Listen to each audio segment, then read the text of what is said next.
Alain, propos d'un Normand. Le suicide. Un enfant qui se donne volontairement la mort, voilà une chose douloureuse et presque insupportable à imaginer.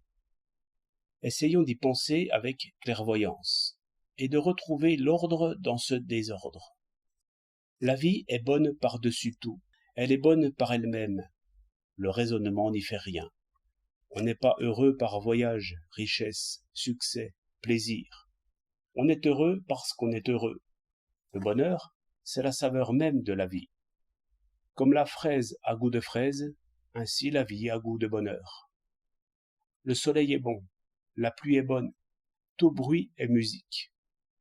Voir, entendre, flairer, goûter, toucher, ce n'est qu'une suite de bonheur. Même les peines, même les douleurs, même la fatigue, tout cela a une saveur de vie.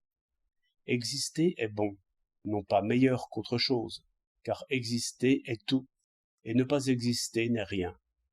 S'il n'en était pas ainsi, aucun vivant ne durerait, aucun vivant ne naîtrait. Pensez qu'une couleur est joie pour les yeux.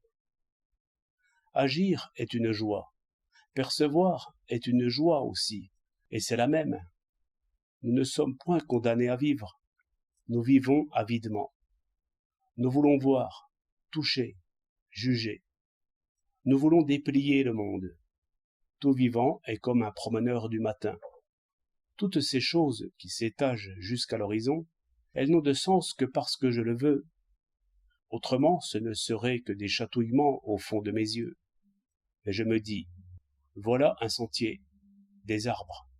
Cette ligne bleue, c'est une colline où je marcherai. Cela se voit bien au théâtre, où les décorateurs ne nous montrent qu'une toile avec des couleurs dessus. Mais, tout de suite, nous renvoyons les lointains à leur place. Nous tirons à nous les premiers plans. Pour le monde réel autour de nous, c'est la même chose. Le vaste ciel n'est que du bleu dans mes yeux, mais je l'étale au-dessus de ma tête. Voir, c'est vouloir voir. Vivre, c'est vouloir vivre. Toute vie est un chant d'allégresse. Ils disent bien que Beethoven a vaincu la douleur, mais ils n'expliquent pas du tout Beethoven par là. N'importe quel vivant remporte la même victoire, le mendiant aussi, le chien aussi, sans doute. Seulement, il arrive qu'on meure, et les causes qui font mourir sont plus ou moins visibles. Mais leur effet est toujours le même. La vie n'a plus la saveur de la vie.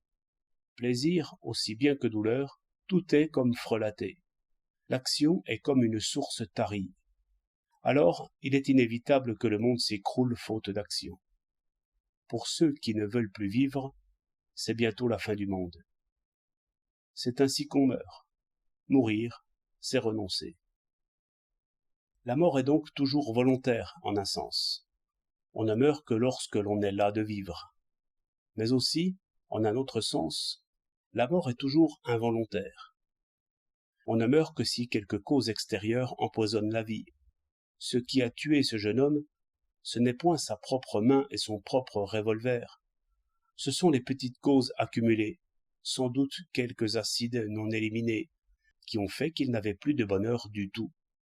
Que ces acides engourdissent les ganglions qui font battre le cœur et fassent périr de fièvre, ou qu'ils se fixent dans le cerveau principal, de façon à troubler l'imagination et les mouvements de la main, c'est toujours la même chose.